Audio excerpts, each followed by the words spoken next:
हाय विकी। सो आपका स्वागत है एंटरप्रेन्योर्स ऑफ गुजरात के फर्स्ट एपिसोड में। तो विकी जो है वो चायास करके टी स्टॉल चलाते हैं जो कि है कड़ी विलेज में।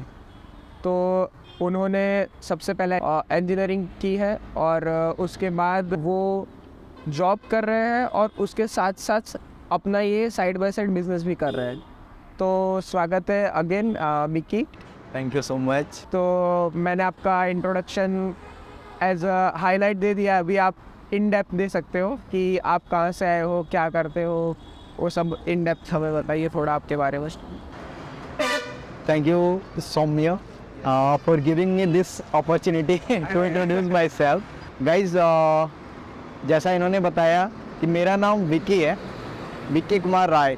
मैं झारखंड से बिलोंग करता हूँ, कोडरमा डिस्ट्रिक्ट। एक्चुअली गाइज मैंने इंजीनियरिंग की है मैकेनिकल ब्रांच से, और मैं एक एमएनसी कंपनी में as a senior executive job पे हूँ। क्या अभी जॉब कर रहा हूँ। तो मेरी एंटरप्रेन्योरशिप की जो जर्नी है वो 2020 से शुरुआत हुई।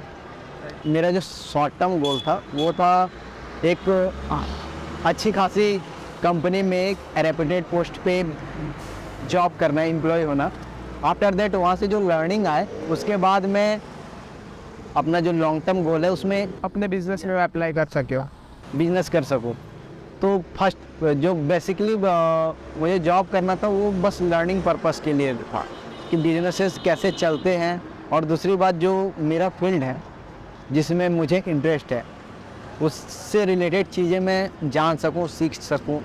कैसे गाड़ियाँ बनती हैं, कैसे वो वर्क करते हैं। हमने तो थ्योरी में बहुत सारी चीज़ें पढ़ी इंजीनियरिंग में की, पर वहाँ पे बहुत सारी चीज़ें क्लियर नहीं होती है, हमें उस लेवल की क्लियरिटी नहीं मिलती है।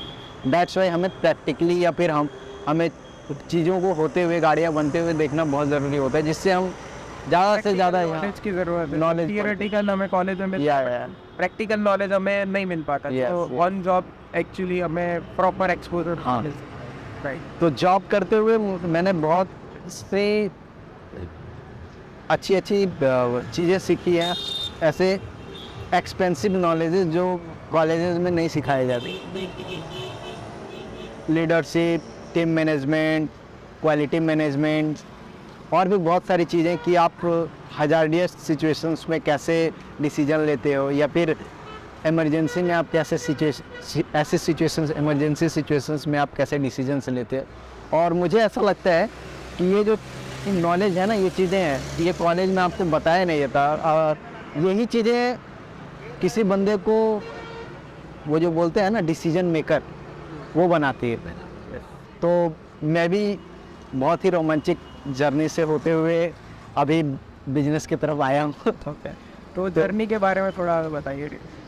एक्चुअली बिजनेस की जर्नी से मैं बताता हूँ, वैसे तो बहुत लंबा चला जाएगा, पर इन शॉर्ट मैं बताता हूँ कि मेरा बिजनेस करने का जो जोश है वो कहाँ से आया। गाइस, बात है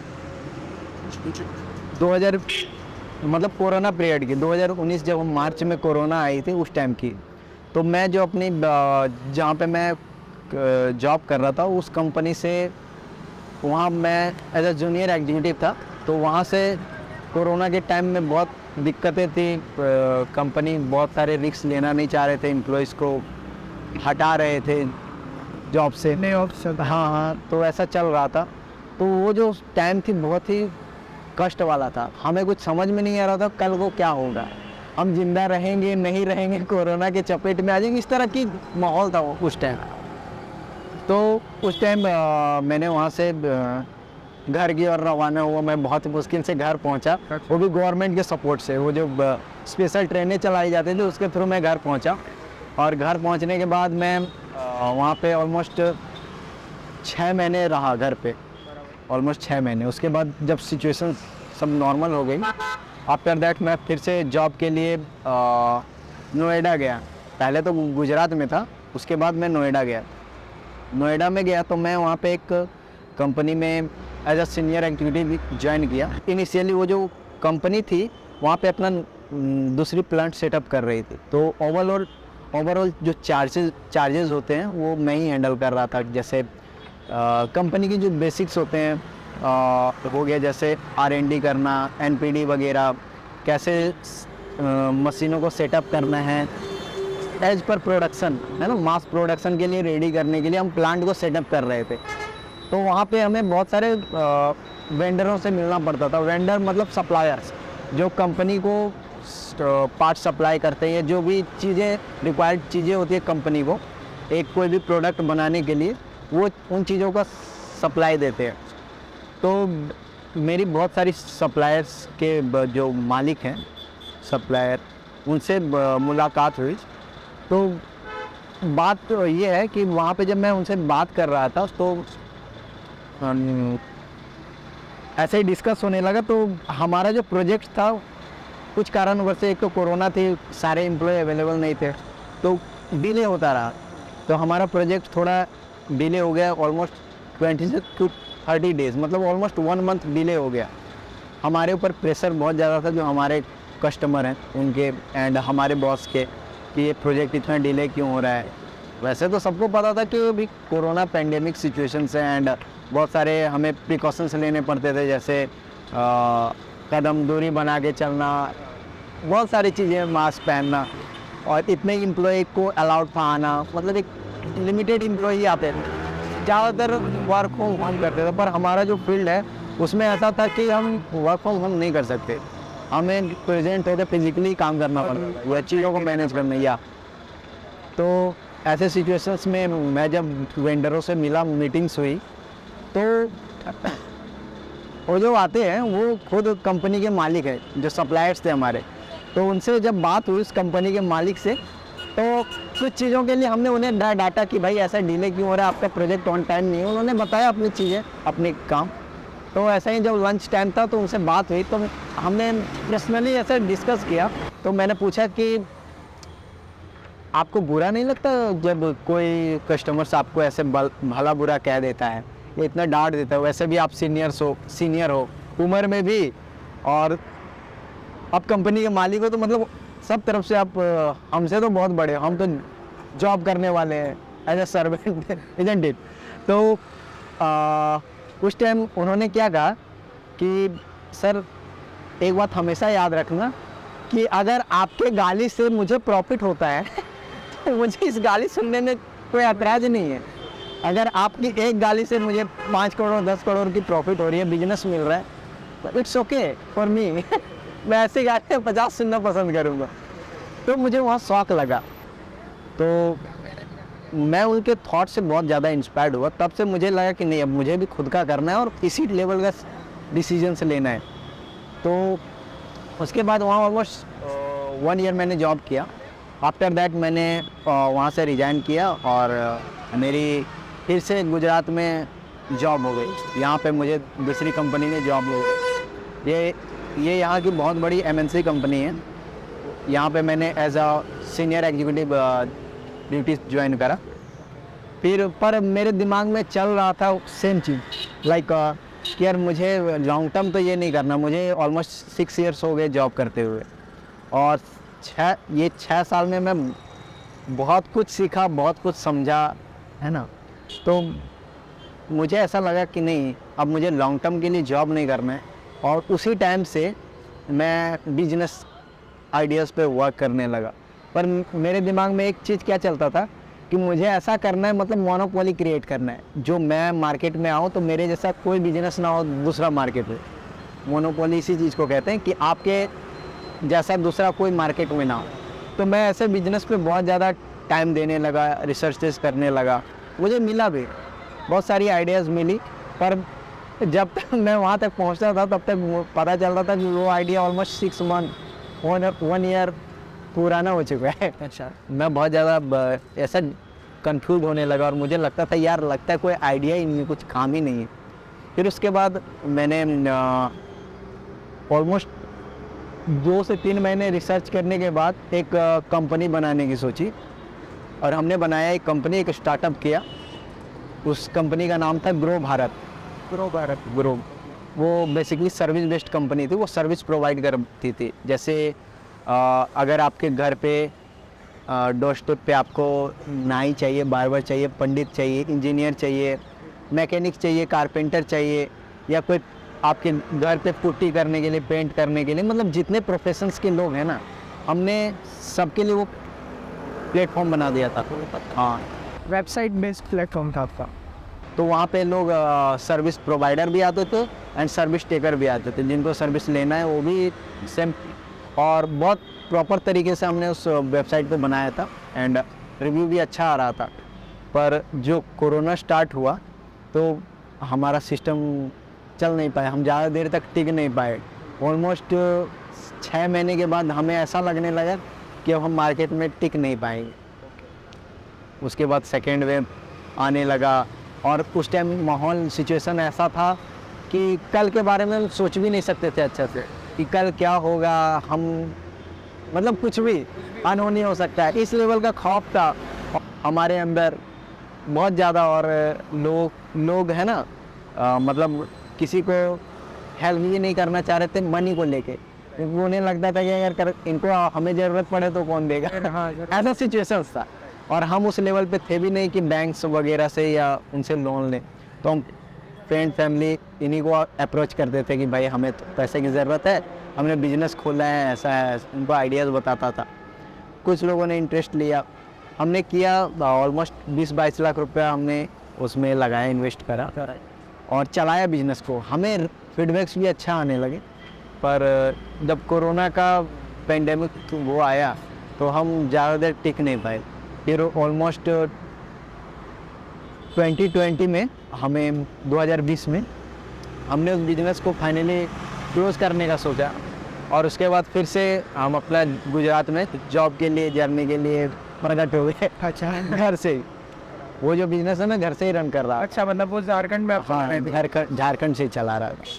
तो जब वहाँ हारा, मैं गिरा वहाँ पे मुँह बन खाई, तो वहाँ भी मुझे बहुत सारी चीज़ें सीखने को मिली कि सिचुएशन मतलब चैलेंजेस किसी तरह के आ सकते हैं आपके पास। वो चैलेंजेस ये नहीं देखता कि आप तैयार भी हो नहीं हो, वो किसी तरह से आ सकता है। वो हो सकता है भगवान के थ्रू दिया हुआ हो, या फिर आपके खुद के थ्रू, या आपकी छोटी मोटी गलतियों से, या आजू बाजू से, किसी से भी हो, कहीं से भी आ सकता है। वो मतलब प्रॉब्लम्स आपको ये नहीं देखेंगे आप तैयार हो या नहीं हो, आपको इस काबिल बनना पड़ेगा। यस, तो इन चीज़ों को मैंने सीखा। फिर उसके बाद मैं बुक्स पढ़ना स्टार्ट कर दिया, क्योंकि एक बार गिरा हुआ बंदा, मुझे ऐसा लगता है कि ज़्यादातर मेंटर को ढूंढता है, और मैंने अपना मेंटर बुक्स को बनाया। कौन से टाइप की बुक्स पढ़ते थे आप? बिजनेस रिलेटेड, सक्सेस से रिलेटेड। लाइक मैंने सबसे पहला बुक्स जो पढ़ा था वो था रिच डैड पुअर डैड। अच्छा, मैंने उनका बुक्स पढ़ा फाइनेंशियली चीज़ों को सीखने के लिए, पैसा कमाने की चीज़ें सीखने के लिए।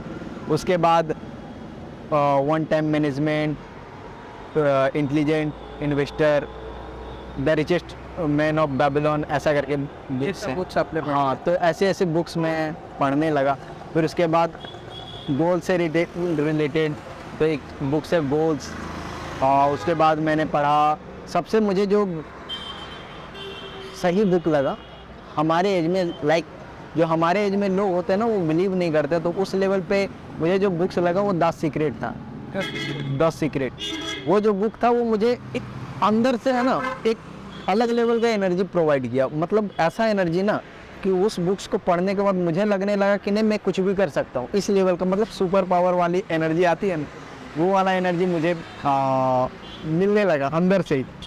और फिर उस बुक्स के पढ़ने के बाद फिर मैं मतलब बुक्स पढ़ना स्टार्ट कर दिए। आफ्टर दैट मैं आया गुजरात में फिर मैंने जॉब ज्वाइन किया और यहाँ पे जॉब करने लगा। तो फिर वही हमारे अंदर चिंगारी थी कि हमें बिजनेस करना है। फिर मैंने बुक्स पढ़ा है, जो गोल्स नाम की एक बुक है। हाँ, तो उस बुक्स को मैं पढ़ने लगा, तो उससे मुझे पता चला कि ऑलवेज स्टार्ट स्मॉल। मुझे उस टाइम ऐसा लग रहा था कि काश मैं इस बुक्स को पहले पढ़ लिया होता इस बुक को। मतलब शायद से आपने शायद ये चयास खुला होगा। तो ये मुझे आइडिया आया, तो फिर मैं चाय पे डिस्कस करने लगा। मतलब वैसे तो इससे पहले मैं सोच रहा था क्या करूं, मेरे पास बहुत सारी थॉट्स आ रहा था, कुछ भी स्टार्ट करना है, बस करना है। उसके बाद सोचने लगा कि करना क्या है स्टार्ट। तो बोला जाता है ना कि दूध का जला छाछ भी फूक के पीता है। सेम चीज़ मेरा, तो मैं बहुत बड़ा झटका गया था। मेरे पास जितना भी सेविंग्स था वो चला गया, वो स्टार्टअप में। हाँ, स्टार्टअप में पहला में चला गया। अब मेरे पास ओनली 8000 बचे थे, उसमें 5000 मेरा और 3000 मेरी मॉम ने थी आते वक्त घर से कि बेटा रास्ते में आप जा रहे हो गुजरात, इतना रख लो, वो शगुन के टाइप पे। तो वो था मेरे पास, तो अंदर जोश था क्या करना है। तो मैं अपना बेस्ट ढूंढने लगा कि मैं किस चीज़ में बेस्ट हूँ। मैं यहाँ पे चने बेचूँ, पान बनाऊँ, या क्या करूँ, ठेले पे छोले भटूरे बेचूँ, कुछ भी क्या करूँ। तो मुझे एक्चुअली मेरे हाथ की चाय मेरे मॉम को बहुत पसंद है। बढ़िया। हाँ, घर पे जब मैं रहता था तो सुबह ही उठा देते थे मेरे मॉम ने कि बेटा चाय तो तू ही बनाएगा। तो मुझे लगा कि चाय से ट्राई करते हैं। बस इसी जोश पे मैंने अपने जितने भी फ्रेंड्स थे, उनकी जो फैमिलीज थे, उनको मैंने चाय सेरेमनी पे बुलाया, उनको अपने हाथ की चाय टेस्ट करवाई। अच्छा रिव्यू मिला, फीडबैक अच्छा मिला।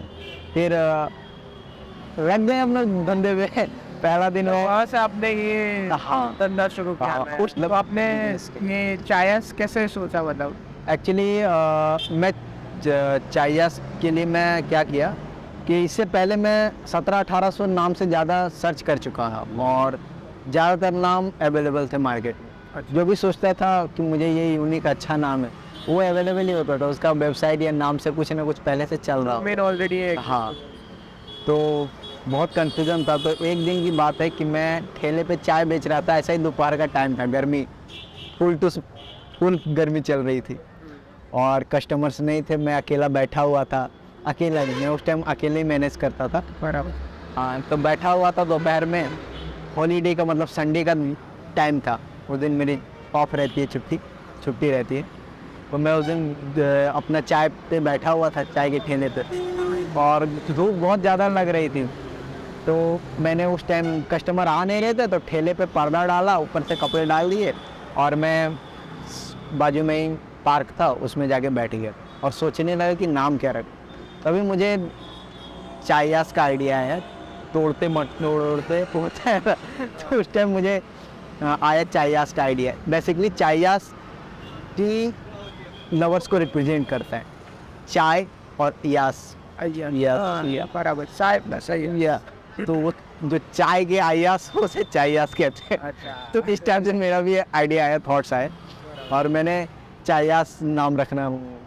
कब शुरू हुआ ये चायस? ये हाँ, कितने साल या महीने? 2021 में स्टार्ट किए थे और फाइनल मतलब 2021 ख़त्म होने को था और हमने चायस को स्टार्ट किया। मतलब ऑलमोस्ट 1 साल ऊपर हो। हाँ, 1 साल से ओवर होने, और तब से हमारी ये जर्नी स्टार्ट हुई।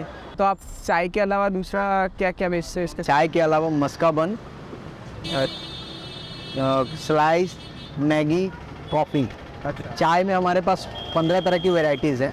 कॉफ़ी में हॉट एंड कोल्ड दोनों में 6 से 8 मतलब हॉट में 6 तरह की वैरायटी है, कोल्ड में 8 तरह की वैरायटी।